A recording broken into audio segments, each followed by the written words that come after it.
Wah, Bung Rocky di berbagai kota dan bahkan termasuk di Solo itu muncul berbagai grafiti menuntut agar pemerintahan Prabowo mengadili Jokowi. Tapi bersamaan dengan itu, hari ini saya amati beredar kembali ini video Anda ini.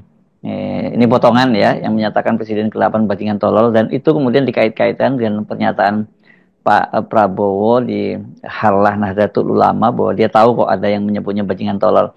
Kok kelihatannya ada upaya untuk membentur-benturkan gitu ya, Bung Rocky ya?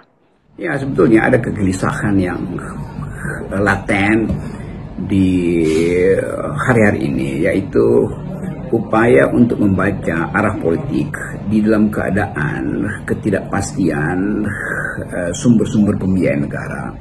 Begitu banyak hal yang dihemat oleh Presiden Prabowo, begitu banyak hal yang juga meresahkan publik karena ulah dari menteri-menterinya. Jadi semua peristiwa itu mulai memperlihatkan bahwa kita ada di dalam kegelisahan psikososial, kegelisahan soal daya dukung anggaran untuk membiayai pembangunan, kegelisahan soal ketersediaan energi untuk menyuplai kebutuhan rumah tangga, itu kegelisahan terhadap kepastian apakah gaji ke-14 misalnya atau tunjangan hari raya itu dibayar apa tidak. Jadi semua hal itu memungkinkan kita berpikir bahwa ini republik yang sedang diminta untuk diasuh dengan cara yang bijaksana tuh. Nah, pada kondisi ini kita membaca bagaimana publik mulai mengungkit lagi penyebab dari seluruh kegelisahan ini, yaitu masih bercokolnya rezim atau dinasti Jokowi di dalam kehidupan politik kita, terutama tentu dilambangkan dengan wakil presiden Pak Gibran yang legitimasinya tetap dipersoalkan oleh netizen tuh. Impactnya apa? Impactnya adalah beredarnya kembali atau bertambah meluasnya grafiti atau poster yang menuntut supaya mantan Presiden Jokowi diadili.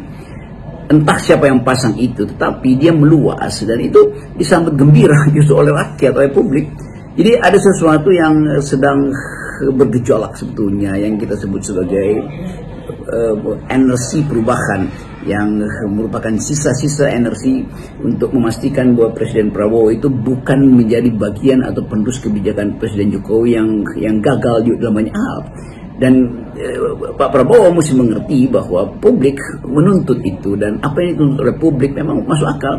Jadi sekaligus publik ingin memperlihatkan bahwa mereka tidak punya problem dengan pemilihan Presiden Prabowo. Itu dilambangkan dengan